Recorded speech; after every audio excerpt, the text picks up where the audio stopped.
നീണ്ട 25 വർഷക്കാലം മദ്യപാനം തീർത്ത അരക്ഷിതമായ ജീവിതത്തിനൊടുവിൽ തിരിച്ചറിവിന്റെ അക്ഷരവെളിച്ചത്തിലേക്ക് നടന്നെടുത്ത ഒരാൾ ഇന്ന് കേരളം അറിയപ്പെടുന്ന കവിയായി മാറുന്നു.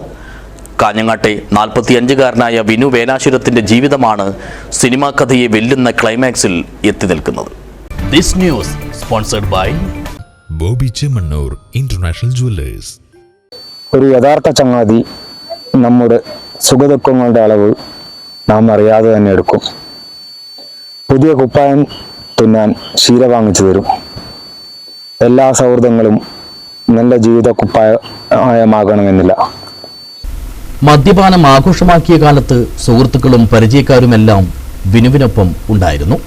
ഒടുവിൽ അതേ ലഹരി തന്നെ വിനുവിനെ രോഗാവസ്ഥയിൽ ആശുപത്രി കിടക്കയിൽ എത്തിച്ചു. ആശുപത്രിയിലെ ഏകാന്ത ജീവിതത്തിൽ സൗഹൃദങ്ങളോ പരിചയക്കാരോ തിരിഞ്ഞു നോക്കാനില്ലെന്ന യാഥാർത്ഥ്യം വിനു തിരിച്ചറിഞ്ഞു. ജീവിതം കൈവിട്ടു പോകുമായിരുന്ന ഈ കെട്ടകാലത്തു നിന്നും അക്ഷരങ്ങൾ വിനുവിന്റെ ജീവിതം തിരിച്ചുപിടിച്ചു. കാഞ്ഞങ്ങാട് നന്മമരം പ്രവർത്തകരും കവയിത്രി CP ശുഭ ടീച്ചറും സമ്മാനിച്ച പുസ്തകങ്ങൾ വിനുവിനെ വായനയുടെ പുതിയ ലോകത്തേക്ക് നയിച്ചു.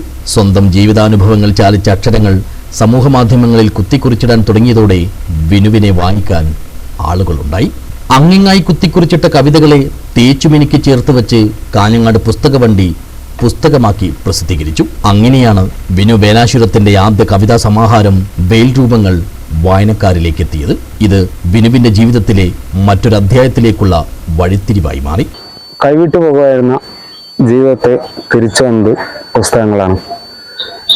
പുസ്തകങ്ങളുമായി എൻ്റെ അരികിലേക്ക് വന്ന മനുഷ്യദൈവങ്ങളാണ് എൻ്റെ ജീവിതത്തിൻ്റെ വഴിവിളക്കുകൾ. ഫേസ്ബുക്കിൽ എന്തെങ്കിലും കുത്തിക്കുറിക്കുമായിരുന്നു. ആ കുത്തിക്കുറിക്കുകളെ പുസ്തകമാക്കണമെന്ന് നിർബന്ധിച്ചത് പുസ്തകവണ്ടിയുടെ നബിനും ജയേഷും എൻ്റെ പ്രിയപ്പെട്ട ടീച്ചറമ്മയും കൂടിയാണ്. അതാണ് എൻ്റെ വെയിൽ രൂപങ്ങൾ എന്ന പുസ്തകത്തിൻ്റെ പിറവി.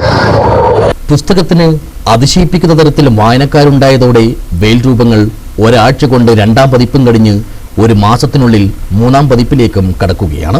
വലിയ വിദ്യാഭ്യാസമോ സാഹിത്യ പാരമ്പര്യമോ അവകാശപ്പെടാനില്ലാത്ത ഒരു സാധാരണ കൂലിപ്പണിക്കാരന്റെ കവിതാ പുസ്തകത്തിന് ലഭിച്ച ഈ സ്വീകാര്യത സാഹിത്യ ലോകത്തിന് തന്നെ അത്ഭുതമായി മാറുകയാണ്.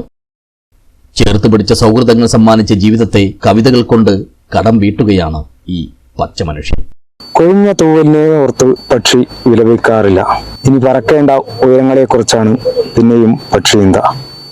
ഒരു തണ്ട് പാടിയാൽ മരം കരയാറില്ല.